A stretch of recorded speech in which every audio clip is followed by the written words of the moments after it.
happened here? This restoration, it's working well. 3 years ago, this place was the dirtiest place in town. So all these buildings, they were almost ruined, about to ruin. Yes, they are old, but they were not, let's say, maintained, and that's why they were almost ruining day by day.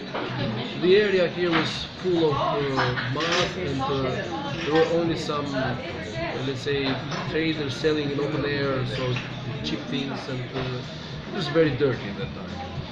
It was covered by tents, and nobody could see the beauty of these buildings. When we decided to restore the area, and then we discovered, disclosed, let's say, the facades of these buildings, we removed the traders to another place, and we said we will change the profile of this area. We will make it a kind of a city within the city, so it's kind of old town, with the bars and restaurants and accommodation units and so on. The people said, wow, I mean, we didn't even know that these buildings are quite beautiful. And as you see, this is a success story. In 3 years, now almost all the units, they are operative. There are tens of bars and restaurants. There are hundreds of rooms around in the guest houses and in the artisans. There are also artisans here. You can see, for example, one. I don't know the word in English, the iron worker, yes. The artisan. Our iron artisan, he's still working with the very old tradition and doing kind of household tools and so on. Something that has been quite lost in Albania, the real artisan work.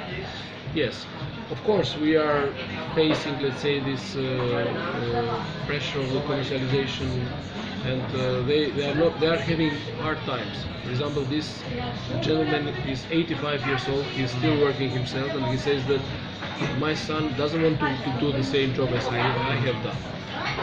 There are, if I remember well, 13 pure artisans here with Azhar. We have been supporting them. I mean, the government and also the Albanian American Development Fund is a foundation that is supporting this project. As well, we are supporting with small grants, and for example, all the units that you see here, they have got substantial grants by the state and by the foundation. Up to 50% of the investment of this to become cooperative of these restaurants and bars is paid by them. But it worked. I mean, this project is paying back, because how can this model of success can be maybe used and transferred maybe in this rural areas of the 100 villages project? Despite Korça, we have some success stories in the villages around. For example, Voskopoja is the most touristic village in Albania, because of the history, because of the beauty, but also because of the investment with a clear vision of making integral investment, not just make one road here and the other road in the other village. We said we will invest in Voskopoja, we'll make all of the road reconstruction, public lighting, green areas, the churches restoration, so almost everything that the village needs, so that we can have it as a benchmark for other villages as well. And we have done it in Voskopoja. Now Voskopoja has as many beds as Berati, for example. Berati is our treasure, is UNESCO World Heritage, and they have, one village has the same number of beds as Berati, that is the most, let's say the jewelry of Albania in terms of cultural heritage. So it's a success story. Now let's come a little bit to the program of the government of 100 villages. With the idea of Voskopoja, so with the concept of Voskopoja, we want to invest government, I mean, and municipalities in 100 villages that are distributed in almost equally, let's say, in 61 municipalities of Albania. This is the number of municipalities, 61. Every municipality has, let's say, 1, 2, or 3 villages in this map. And then Albania has more than 3,500 villages. We are not that rich to invest, reconstruct, and improve public services in all of 3,500. But in 100, yes, we can do even in one This works mandate. kind of as an acupuncture of the territory. Exactly. This is the concept. The concept of acupuncture and the power of the model. We want to build 100 models throughout Albania, and then they will, let's say, they will be like a benchmark and also a way of development for the villages around. The ambition is that let's say, within this mandate of the government, in cooperation with municipalities and with the donors, to have touched, let's say, all these 100 villages. It doesn't need only public money. It needs, first of all, the idea works because it has attracted many interest from the private investors. They are investing in agrotourism, in rural tourism. So in all these 100 villages, you can see either a project that has started, agrotourism project, or at least you can find some investors that are thinking about it and are planning to invest in these villages. So combining public and private investments in partnership or, let's say, separately, I believe that this program will work. Korça is very rich in interesting villages, and there are many, if I remember well, 12 or 13 villages of all these 100 villages are in our region, in our area. Here in Korça municipality we have Boskokoja, Boboštica, Renova, and Darda, yes. Vitkuć is not part of the 100 villages, it's part of another program. It's also very interesting, but we cannot, I mean, that was a limited number. I have a question Yes. about the slow tourism, in particular about the tourism by bicycle. As a cycler, I can say that the safety is the most important things when when you do a tour by bike. And here in Albania, I saw many parts on the road that are danger. Yes. So what do you think about the infrastructura that Albania need to push to the slow tourism? For example, we saw yesterday that around the lake there is a bicycle path, very beautiful. Yes. But of course that for arrive in that bicycle path, a biker need to go in a danger road. So what is the public program for develop a good situation for the cycler? Because without that is very difficult to convince many tourists to come here and they risk the life, because the roads are very dangerous. I with the ferry I arrive in Durazzo. From Durazzo to Tirana is very dangerous. So I think You got the highway? no, the other one. But anyway, I was in the same road with the car, even that wasn't a highway, but the people as in Italy, are not like the German people, or that are they have the culture of bicycles. So you in Germany, for example, you can find a bike path everywhere. In Italy, here, or in Spain, we have not this respect for the biker, no? Yeah. So what is the public point of view about? First of all, is there? Have you ever thought of the cyclotourism as Yeah. a way of? I should say that this is new concept. I mean, let's say when we talk about tourism, we imagine always the potential of coast and big hotels and so on. Sometimes, and of course, this is, let's say, number one of our touristic potential is the coastline, 400 kilometers of the coastline. 70% of it is still virgin, so we have a lot of potential to develop it. But sometimes we forget that there is a lot of potential in agro-tourism, in adventure tourism, environmental tourism, and so on. There are some, let's say, pioneers of this alternative tourism, like we have in Perate, for example, in Osum, we have this rafting activity, and they're Yes. doing it very well professionally and so on. Biking is something, I should say, for Albania, very new. So it's not us that are discovering biking tourism, to say, are the bikers that are discovering Albania. And now they see that there is interest, and some municipalities have started to think what can they do in order to improve, I mean in order to welcome these bikers. Here in Korça we have done a good thing. The municipality has done a great job with 850 kilometers of biking paths, itineraries.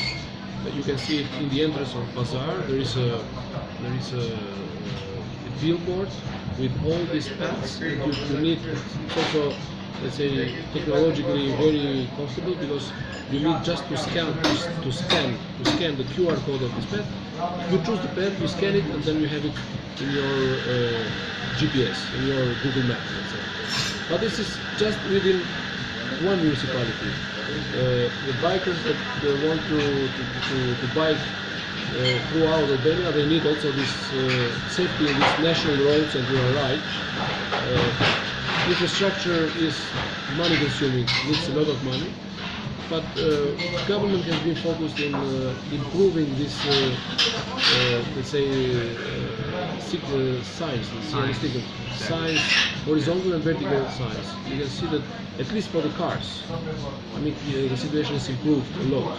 You can see this science horizontally in almost all the national roads of Albania. For the bikers, we need to think more. I don't know any, let's say, specific program of the government that is specifically focused on improving biker infrastructure. But you are right. I mean, along the Pogradeci lake, there is 12 kilometers of biking lane. It might be maybe one of the longest in Europe. Let's say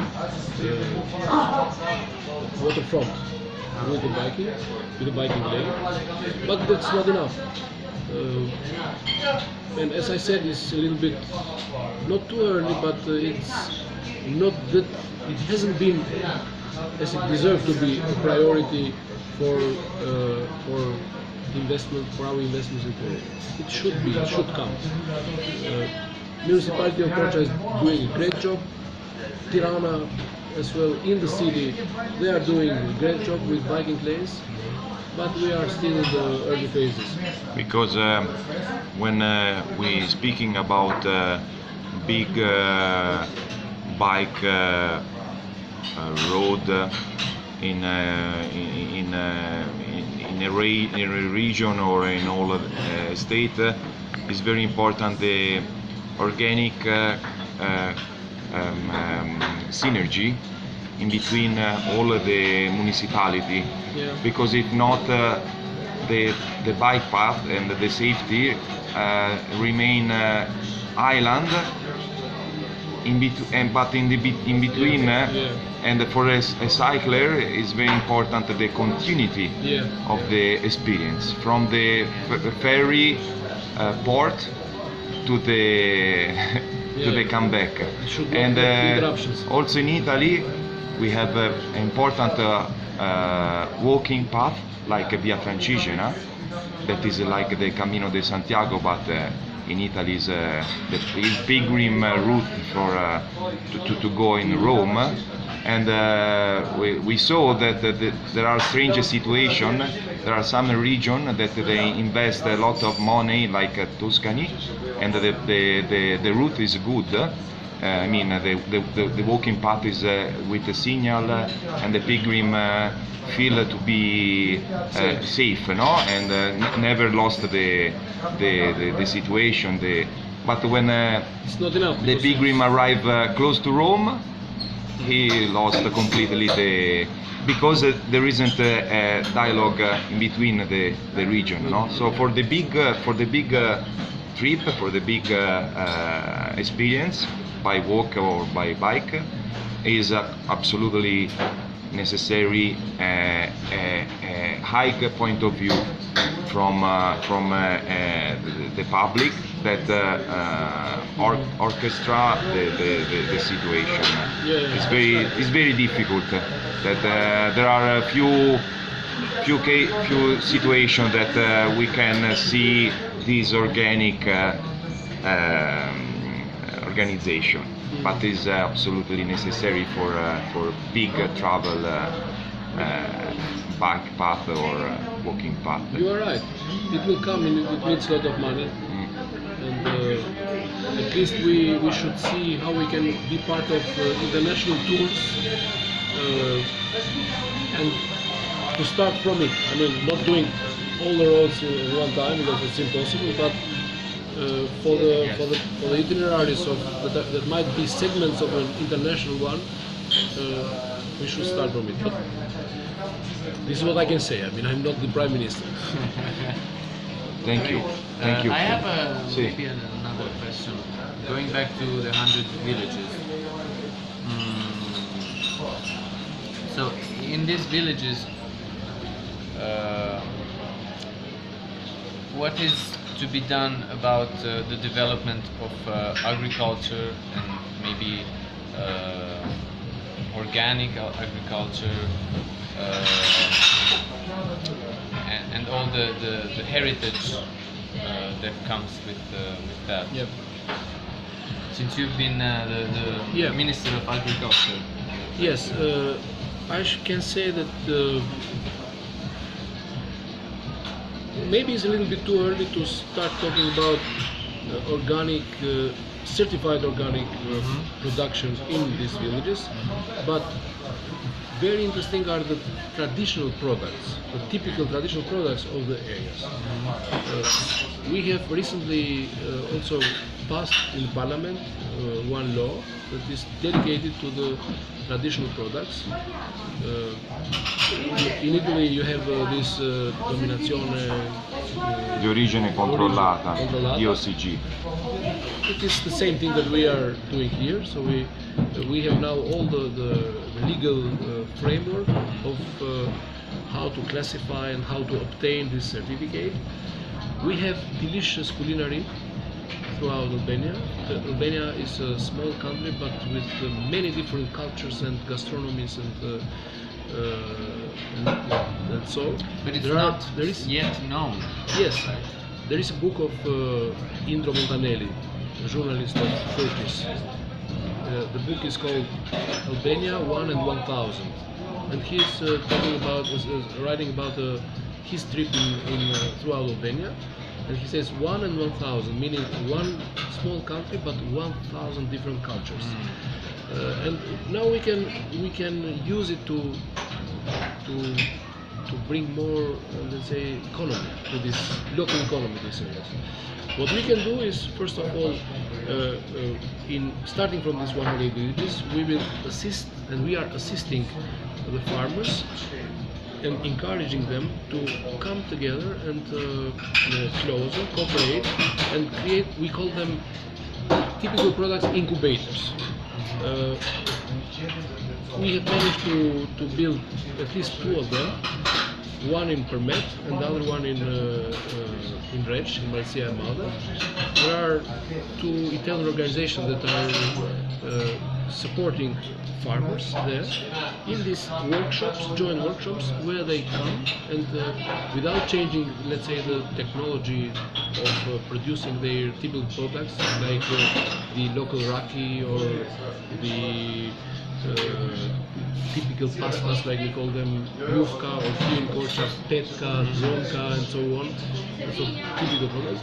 But they come in one very hygienic workshop that we call it incubator.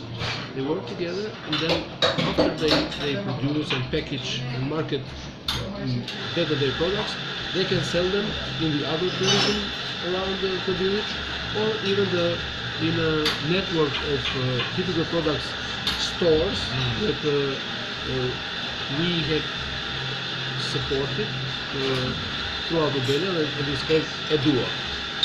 We have been, let's say, copying a model of course, in a miniature, I'd say, a model of the Italy in Italy, which is a chain of typical of Italian products that are now sold widely even abroad from Italy.